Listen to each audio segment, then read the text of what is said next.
Hello and welcome to the Bitcoin Nostr Digest with myself, Ben, and Simon, where we're going to cover some of the news and stories in Bitcoin and Nostr.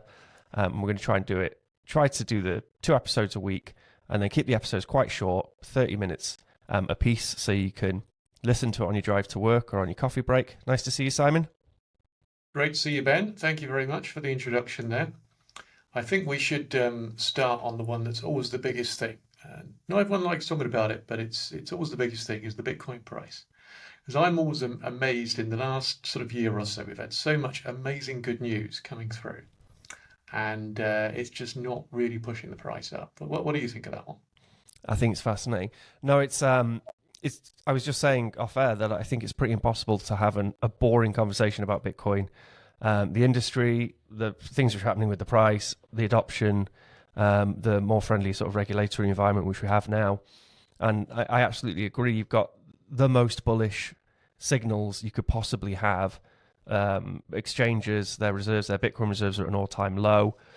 You have these strategy type companies popping up everywhere with huge capital, and they're just hoovering up all the Bitcoin. And there's not much Bitcoin to be hoovered up. So you just look at basic supply and demand. And then as well as that, you've got all the impressions of it within the news cycle. So there's all these people talking about Bitcoin and talking about Bitcoin favorably. And historically, there's always this kind of impression lag where people will hear about Bitcoin on the news. I hear people talking about Bitcoin favorably. And then by osmosis, it sinks in. And then a few weeks later, they think, oh, maybe I should look into this Bitcoin thing and start Googling Bitcoin, and they go down the rabbit hole. So absolutely, I agree. No one's talking about the price. No one cares about the price. But it's some of the more bullish signals I've ever seen. So it's quite an exciting time. I almost feel like, this is the launch pad. How do you feel?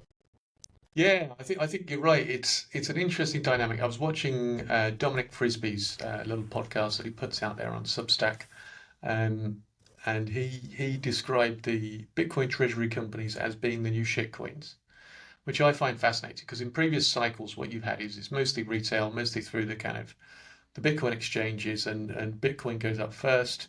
People make some money on Bitcoin. The later people get dragged into the ecosystem, they look at Bitcoin and think, oh, that's so expensive. I can't possibly make any money with Bitcoin. I have to go and buy one of these other coins where the price is lower. And that creates that kind of altcoin cycle.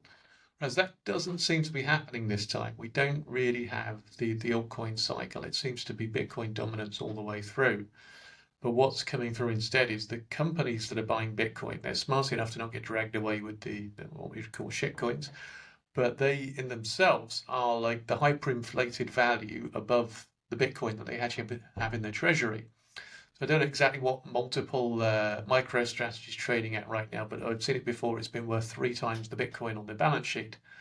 And you kind of think, well, that's very high. If you're buying into that kind of story, you've really got to expect that they're going to do amazing kind of financial engineering with leverage and really kind of get you more value over time to justify that huge premium that you're paying over the Bitcoin price. Because when Bitcoin price goes down by just a little bit, MicroStrategy drops by quite a lot. And this is the classic kind of shitcoin movements that we've seen in previous cycles. They go up faster and they go down faster, and ultimately they end up being worth nothing. So that's the question I would have. Will Michael Saylor end up being the next Sam Bankman-Fried? Will MicroStrategy end up being worth absolutely nothing? I think that's an interesting one for me. I've looked at the bond structure, and it seems like he can't actually get called on any of the bonds. Even if the Bitcoin price goes down and he's in negative equity, he still can't get called on the bonds. They're all due to expire in 4 or 5 years. So it's hard to see how it's going to go wrong, but my kind of instinct is that anyone that's that leveraged, anyone that's kind of going out on the podcast and on YouTube like there's some kind of cult leader, that they're always the ones that are going to end up losing everything. That just seems the way it is to me. Yeah, I mean, I do think, it's not...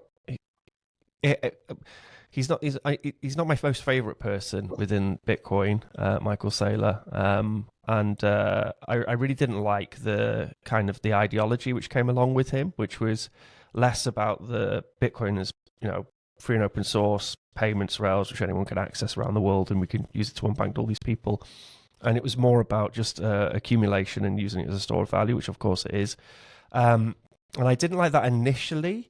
But I think that some of the Saylor ideology has filtered down. I mean, obviously, MicroStrategy's had a huge impact on the regulatory environment, and then in turn, that's made corporations more favorable towards Bitcoin and using it as for payments. And I think a lot of that is if you've got a company or a corporation and you want a nice diverse assets within your company, one of the easiest ways to do that is to accept Bitcoin as payments and then build your treasury. So it's almost like dollar cost averaging. So you like we saw with the Stake and Shake thing, where you accept Bitcoin payments and then you just accumulate Bitcoin on your balance sheet.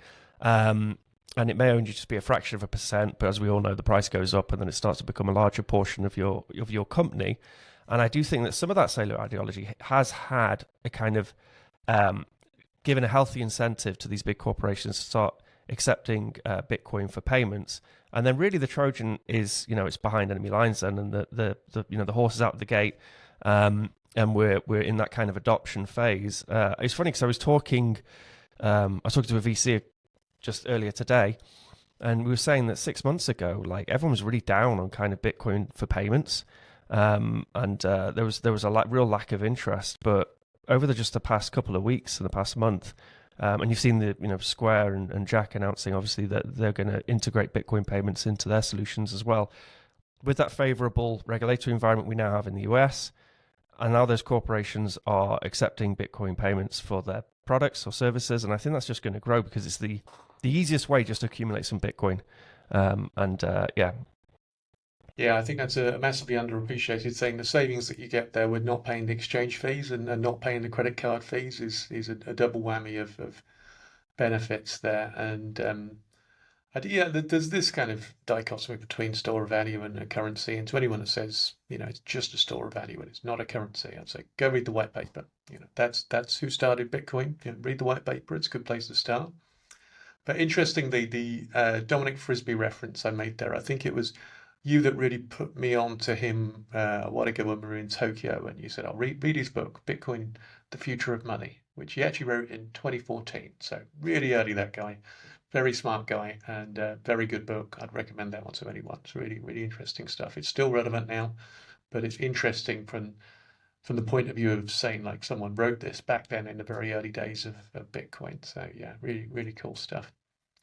Yeah, I think the one thing I would say about Michael Saylor is he's being quoted, and one of the popular kind of quotes that you get is "Never sell your Bitcoin," and even Donald Trump was quoting on that. And I watched a couple of the videos from Bitcoin Vegas, and there's one where Jack Mallers does a little story, and he's always on the other side of the fence to Michael Saylor. He's much more about it being a currency. He's running Strike and very savvy Bitcoiner, and he describes the miser who buries their gold in the woods, and he's so kind of like paranoid about the storing the gold that he keeps on going out there to dig it up and look at it and rebury it again. And because he does that so many times, the thieves figure out where his gold is, and they go and dig it up themselves and steal it.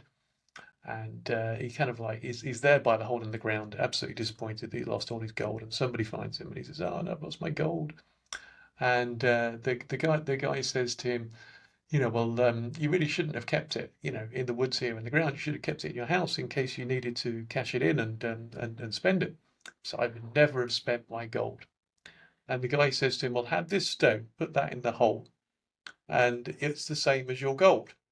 Because you would never have spent the gold. It was never really worth anything, and that is actually the reality. You're never ever going to spend your Bitcoin, or sell your Bitcoin, use it as a currency effectively. Then it's actually not worth anything at all. It has no real value. So I think personally, I feel like that's a flawed philosophy. I think it is a store of value for sure, but it is also a currency. It's a payment system, a medium of exchange.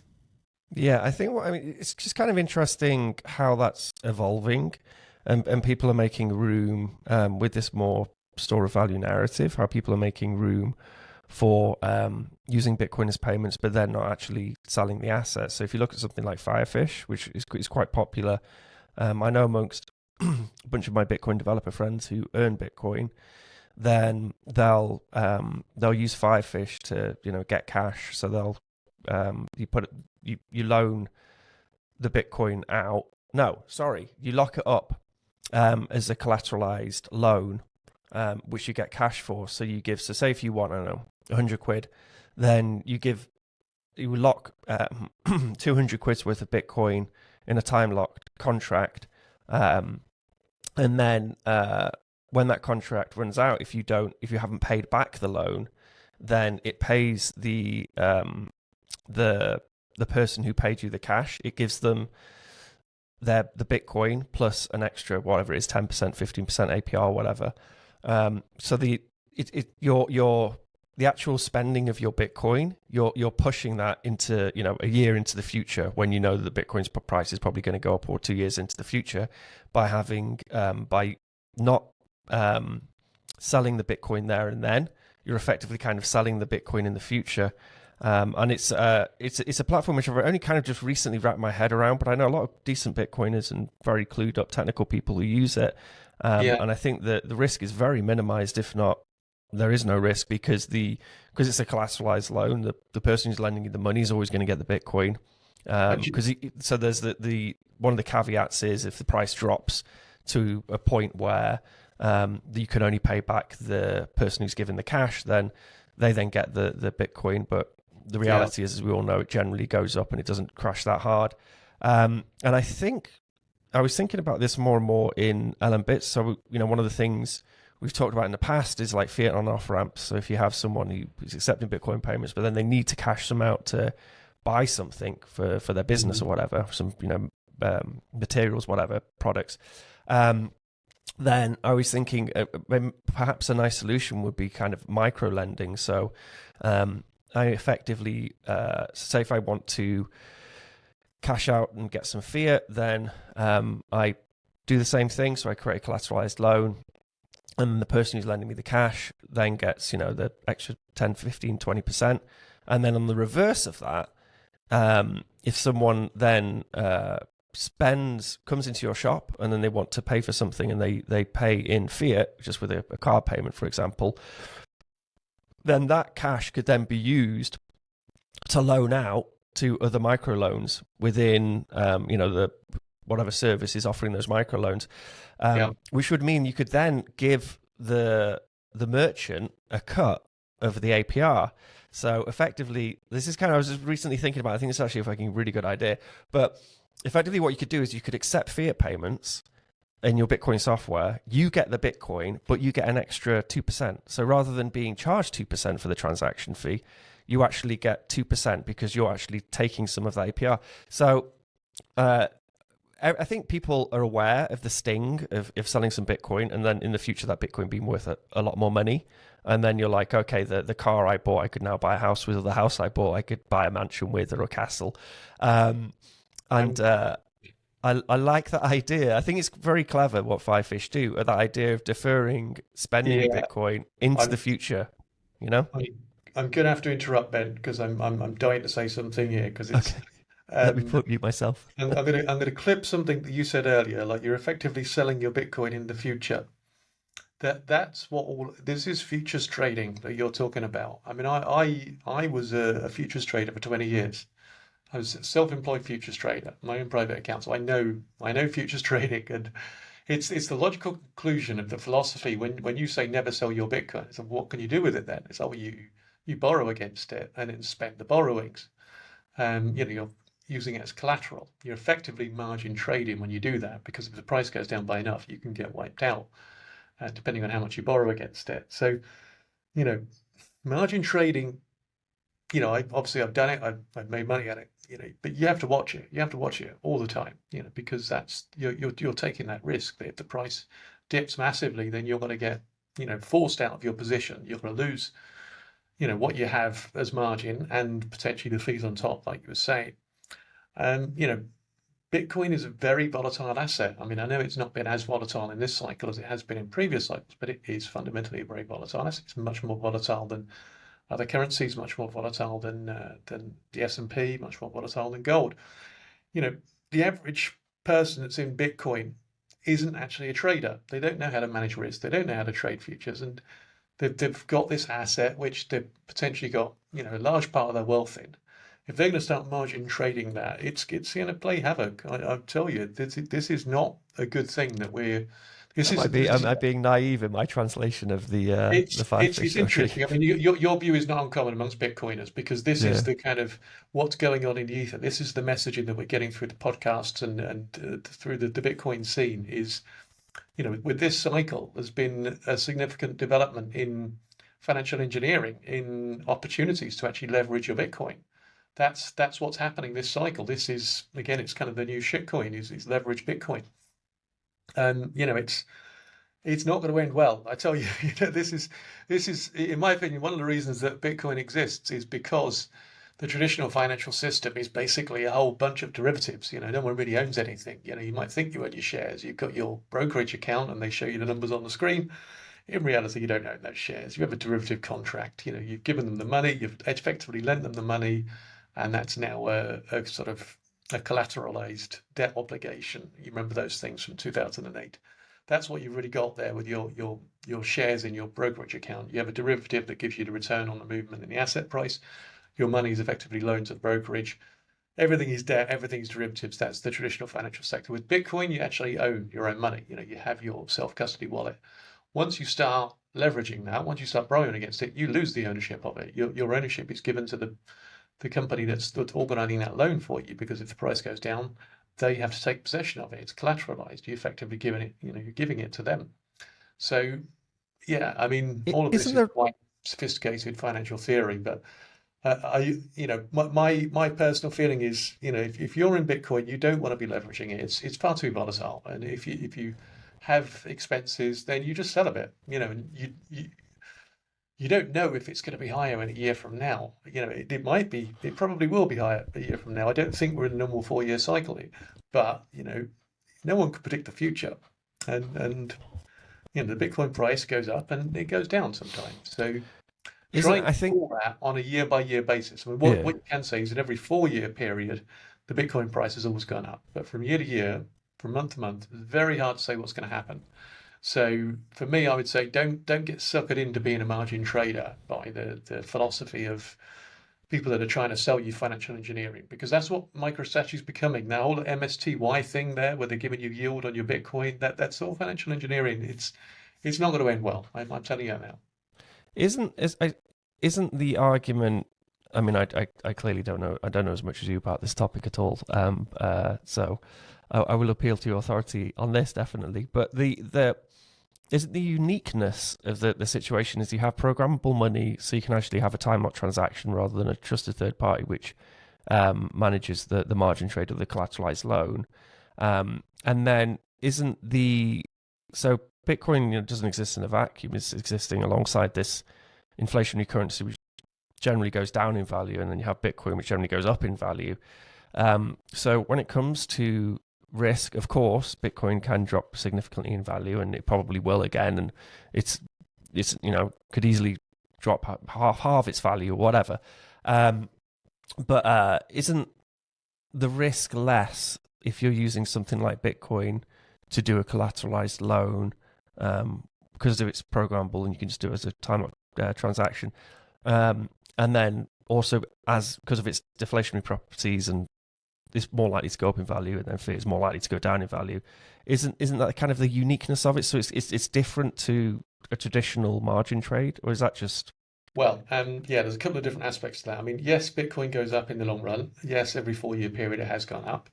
There's a real asymmetry of access to financial products here, and this is the feature of the fiat system: is the people closest to the money spigot get the best deals, and that's what MicroStrategy is getting. They're borrowing from the bond market, very low interest rates, and the expiry terms of their bonds is like 4 or 5 years out. So even if the Bitcoin price drops down and they're in negative equity, those bonds have no right to come and force them to sell the Bitcoin.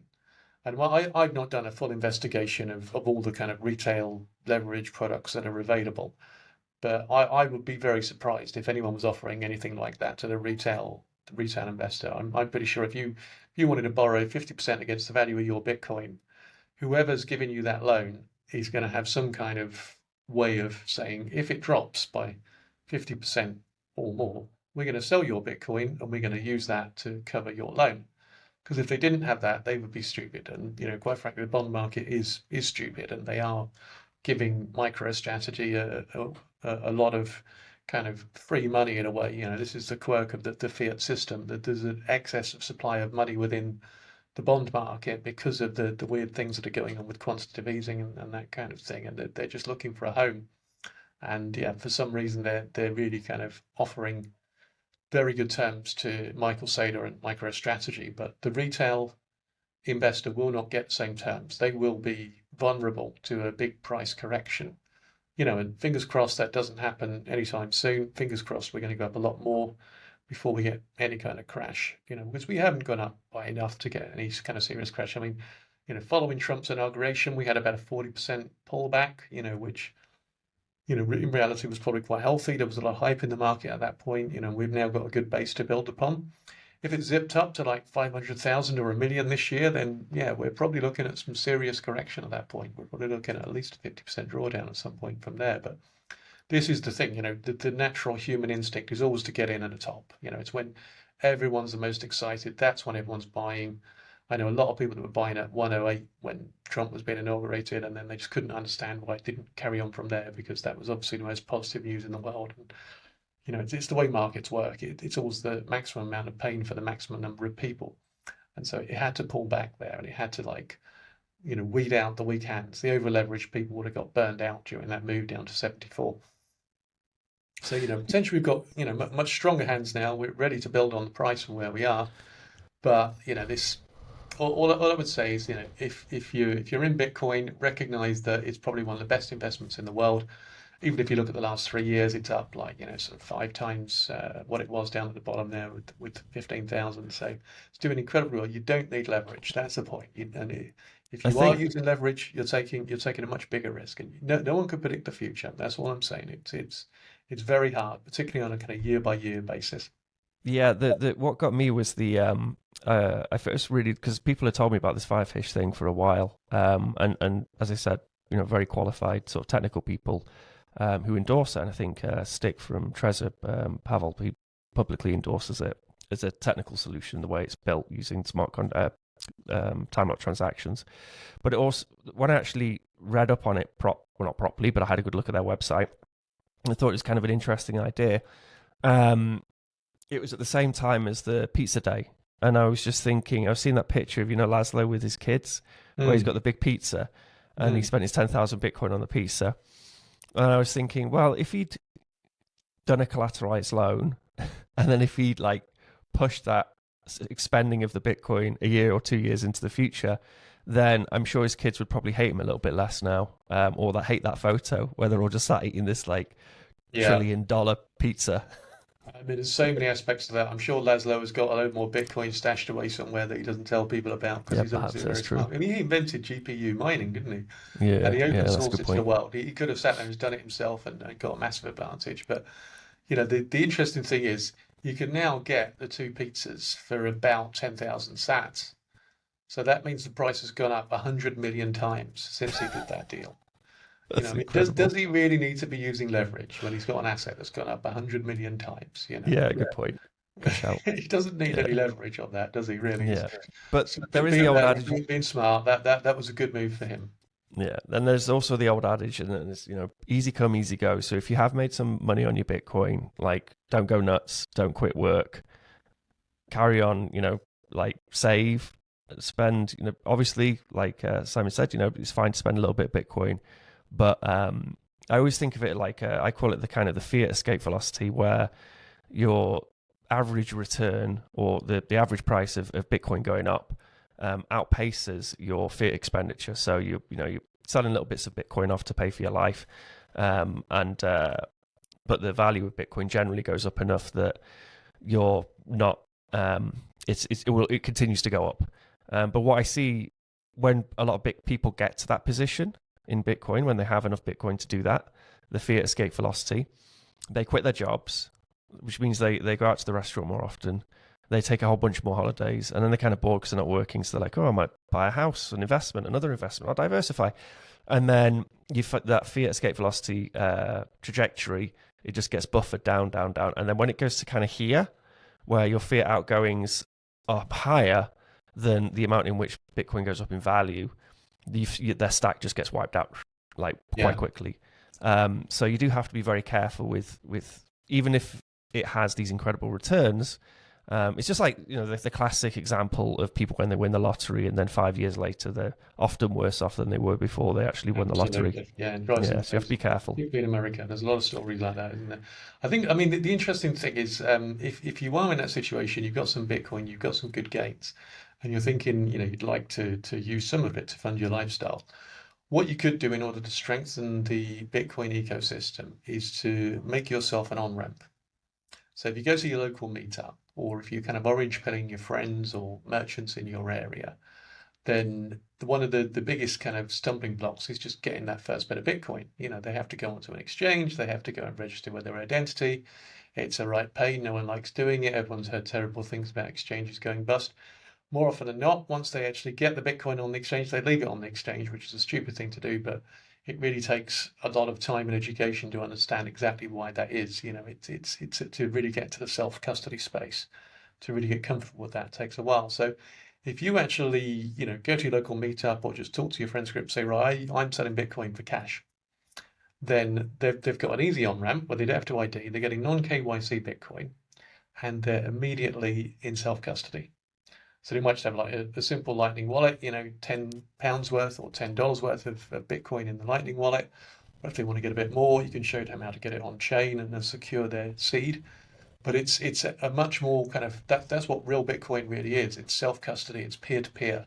It's not the exchange KYC that a lot of us have had to use to get our Bitcoin in the first place. So by making yourself an on-ramp or a node in a peer-to-peer network, you're really adding real value to the ecosystem. And as part of that process, you're educating the people in your network. You're giving them the experience of real Bitcoin. You're giving them the ability to get on board with a much lower barrier to entry. And it, at the same Yeah, time, provides you with your cash that you want to go and spend, on a nice night out, and yeah, it's a kind of it keeps the cash economy going as well. Not all of these businesses are on board with accepting Bitcoin yet, but the more we prevent them going down the world of digital credit card transactions, the places last time I was in London, there were many places that wouldn't accept cash. And I find that troubling that we're going in that direction.